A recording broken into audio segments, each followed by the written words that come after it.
All right, let's be honest. How many times have you stopped yourself from doing something because you were afraid of failing? Maybe it was a new skill, a big goal, or even something as simple as starting a conversation. You think about it, get excited for a second, and then that little voice creeps in. What if I mess up? What if I look stupid? What if I'm just not good enough? And just like that, you do nothing. You stay exactly where you are. Safe, comfortable, but also stuck. Here's the thing. Your fear of failure isn't protecting you. It's tricking you. It's keeping you from the exact things that would make your life better. And if you don't learn to shut it down, you'll wake up one day and realize that the only thing you really failed at was trying it all. So let's break this fear down.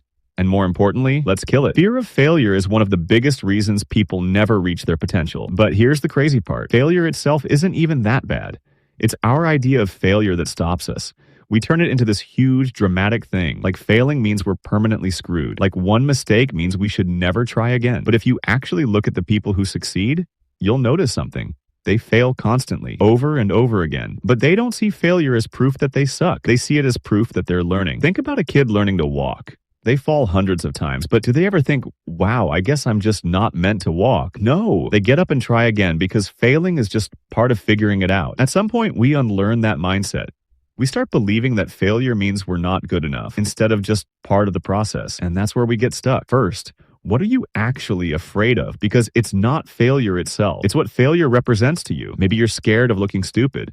Maybe you're afraid of disappointing people. Maybe deep down you're worried that failing will prove all your worst fears about yourself. But let's test that. Imagine for a second that you try something new and you do fail. What actually happens? Do you drop dead? Do the people in your life abandon you? Does the universe collapse? What really happens is you learn something. You figure out what didn't work. And then if you keep going, you get better. This is exactly why so many people get stuck in thinking mode. They want certainty before they act. They overanalyze, watch 100 videos, make a perfect plan, then never start. Because as long as they don't try, they never have to face failure. But you know what's worse than failing? Wasting years doing nothing. Now let's get practical. How do you actually stop fear of failure from controlling you? First, stop treating failure like a full stop. It's not the end of the road. It's just feedback. Every time you fail, ask yourself, what did I just learn?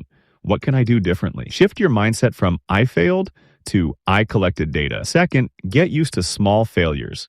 Start doing things that make you a little uncomfortable. Speak up when you'd usually stay quiet. Try something you know you won't be great at. Teach yourself that messing up is not a big deal. The more you fail, the less scary it becomes. And third, remind yourself what's really at stake, because the cost of never failing is way worse than the cost of trying and failing. If you let fear win, you miss out on everything. Opportunities, experiences, growth, and that's not just failure.